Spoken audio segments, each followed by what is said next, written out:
করার জন্য। আপনি অবশ্যই আমার ভিডিওটি কিসের জন্য ওপেন করেছেন আপনি নিশ্চয়ই বুঝে গেছেন থাম্বনেল দেখে যে আজকে ভিডিওটি হতে চলেছে বাংলাদেশ কি উন্নয়নশীল রাষ্ট্রের দিকে প্রতীত হচ্ছে বা উন্নয়নশীল দেশ হিসাবে কি গণ্য পেয়েছে কিনা, তার জন্য আমি এই ভিডিওটিতে আলোচনা করব। অবশ্যই যাক, শুরু করা যাক। তাহলে আমরা যে সকল প্রশ্নগুলো বা যে সকল ব্যাখ্যাগুলোর মাধ্যমে বাংলাদেশ উন্নয়নশীল রাষ্ট্র কিনা তা বোঝার চেষ্টা করবো, সেগুলো আগে দেখে নেওয়া যাক। বাংলাদেশের অর্থনৈতিক অবস্থা কেমন তা এদিকে আমরা বিবেচনা করে আমরা এটি বলবো। বাংলাদেশের মাথাপিছু আয় কত এবং কত হারে বাড়ছে তা দেখে আমরা দেখবো যে বাংলাদেশ কি উন্নয়নশীল রাষ্ট্র কিনা। বাংলাদেশের উন্নয়নের প্রধান কাজ কোনটি এবং উন্নয়নশীল দেশ বলতে কি বোঝানো হয়। আর আরেকটি প্রশ্ন হচ্ছে বাংলাদেশকে কেন আমরা উন্নয়নশীল রাষ্ট্র বলবো। এই বলে আমার ভিডিওটি আমি শুরু করছি যে কেন আমরা শুরু করব বলবো। প্রথমেই বলা যাক যে উন্নয়নশীল জাতি বা উন্নত জাতি কাকে বলা হয়।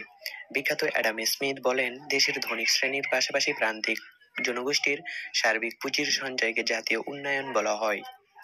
উন্নয়নশীল দেশের 5টি বৈশিষ্ট্য, যেগুলো হলো কৃষি খাতের প্রাধান্য, দ্বিতীয় নম্বর শিল্প খাতের অগ্রসরতা, তৃতীয় নম্বর নিম্ন মাথাপিছু আয়, চতুর্থ নম্বর ব্যাপক বেকারত্ব এবং পঞ্চম নম্বর হচ্ছে জনসংখ্যা বৃদ্ধির উচ্চ হার। আমরা দেখলাম এগুলো হচ্ছে একটি উন্নয়নশীল দেশের 5টি বৈশিষ্ট্য। এই সকল বৈশিষ্ট্যগুলো প্রায় বাংলাদেশের মধ্যে আমরা দেখতে পাই যে কৃষি খাতে প্রাধান্য বাংলাদেশের, শিল্প খাতের অগ্রসরতা দিন দিন বৃদ্ধি পাচ্ছে, নিম্ন মাথাপিছু আয় চলে যাচ্ছে, বেকারত্ব এবং জনসংখ্যা বৃদ্ধির উচ্চ হার। দেখা যাক বাংলাদেশের অর্থনৈতিক অবস্থা কেমন। বাংলাদেশের অর্থনীতি বিশ্বের মধ্যে 35তম এবং ক্রয় ক্ষমতার ভিত্তিতে পিপিপি 29তম, যা দক্ষিণ এশিয়ায় দ্বিতীয়তম। বাংলাদেশে গত এক দশক ধরে গড়ে 6.3% হারে ধরে রেখে মোট দেশজ উৎপাদন জিডিপি প্রবৃদ্ধি অর্জন করেছে এবং বর্তমানে বিশ্বের 7তম বা 7তম দ্রুত উন্নয়নশীল অর্থনীতি হিসাবে গণ্য পেয়েছে।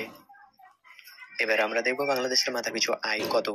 বাংলাদেশের মাথাপিছু আয় প্রায় 2738 মার্কিন ডলার, যা 2023-24 অর্থ বছরে চূড়ান্ত হিসাবে বাংলাদেশের পরিসংখ্যান ব্যুরো বিবিএস এর তথ্য দিয়েছে। বাংলাদেশের উন্নয়নের প্রধান খাত কোনটি, মানে হচ্ছে বাংলাদেশের উন্নয়নের অগ্রসরতা বা উন্নয়নের দিকে ধাবিত করে কোন জিনিসটি। কৃষিখাতে বাংলাদেশের অর্থনীতি একটি অন্যতম গুরুত্বপূর্ণ খাত। কৃষি ছাড়া বাংলাদেশের শাখা একদম অচল।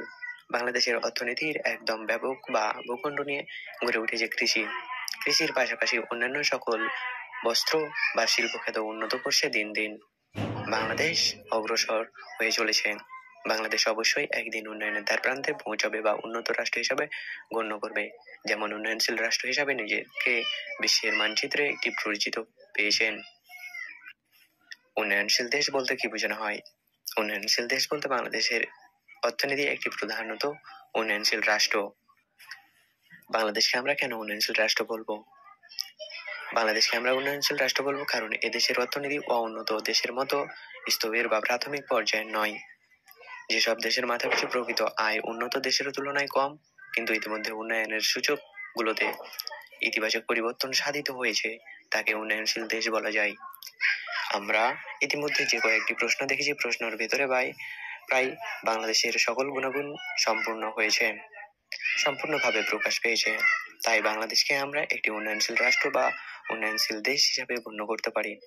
আমরা পরবর্তী ভিডিওতে দেখব বাংলাদেশ কিভাবে উন্নতির দিকে আরো ধাবিত হতে পারে, বা বাংলাদেশে উন্নয়ন বা উন্নতিশীল রাষ্ট্র কিনা, কোনটি রাষ্ট্র, উন্নত রাষ্ট্র না উন্নয়নশীল রাষ্ট্র। এ বলে আমার ভিডিওটা শেষ করছি। আশা করি ভালো লেগেছে আপনাদেরকে। অবশ্যই প্লিজ সাবস্ক্রাইব করবেন, লাইক করবেন এবং বন্ধুদের সাথে শেয়ার করবেন কিভাবে বাংলাদেশে উন্নয়নশীল রাষ্ট্র গঠন করা যায় বা উন্নত রাষ্ট্র করা যায়। আসসালামু আলাইকুম।